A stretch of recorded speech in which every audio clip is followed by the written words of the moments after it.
Nalinis ko na yung aking bok choy. Ito yung mga dahon at saka yung maiiksi. Yung isang diretsyon kanina. Ito naman yung mga tangkay. Yan ang ating gagamitin. Nakahugas na yan. Tignan yung maganda pagkakahugas, diba? Na-dried up na rin yan. Ready for cooking na yan.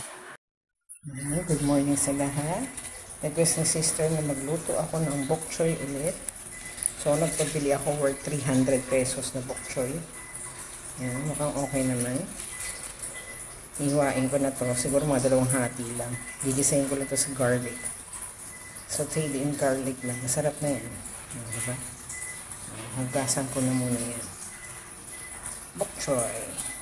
Gusto ko to eh. Napunto na lang sana eh. Natuwa akong kunan ng content. Ito talaga yung nature no. Ano mo akalain mo magsishape na flower. Yung pinaka dulo ng ating ano ba to? Yung ating bok choy. Diba? Yan o. Huhugasin ang ating bok choy. Hindi po na ako ng tubig. Lalagyan ko lang itong dish detergent na ito na pwede rin pang babad sa pangtanggal sa panghugas pala sa mga gulay at saka prutas. Tatakan lang natin ng konti. Gulayan. Ano yan eh? Ano tawag nito? Natural na panghugas yan. Kaya light lang yan. Para mahugasan natin isa-isa yung ating mga dahon. Bababad natin dyan para matanggal yung mga impurities na hindi natin kailangan. Or mga dumi. Yan. Hiwain ko tapos lalagay ko muna dyan. Bababad natin. Pag nababad na yan, dilipat ko naman siya sa isang lalagyan.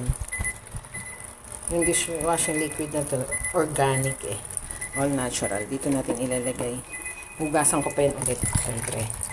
Pero ito kasi, pantanggal lang ng mga dumi-dumi na sa gilid at saka yung mga may kumakapit na mga hindi natin kailangan makain. Matatanggal yan dyan. Yan. Ganyan ang gagawin natin. Okay. Para malinis. Kasi sinuturo ko nga ito sa kapatid ko na isa. Ang ginawa niya, chinap niya. Kaya nagtubig yung aking bok choy nung isang araw. Pero this time, ako na magluluto. Kaya gusto ko dry lang yan. Kaya kailangan hugasan maigi. Ganyan. Kasi alam nyo naman, basta pumapasok sa bibig natin, kailangan malinis. Ganun ako mag-ano sa pagkain. Yan lang. Nalinis ko na yung aking bok choy. Ito yung mga dahon at saka yung maiiksi. Pwede ng isang diretsyong ano na lang. Ito naman yung mga tangkay.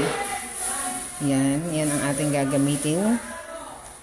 Nakahugas na yan. Tignan niyo maganda yung pagkakahugas. Diba? Na-dried up na rin yan. Ready for cooking na yan.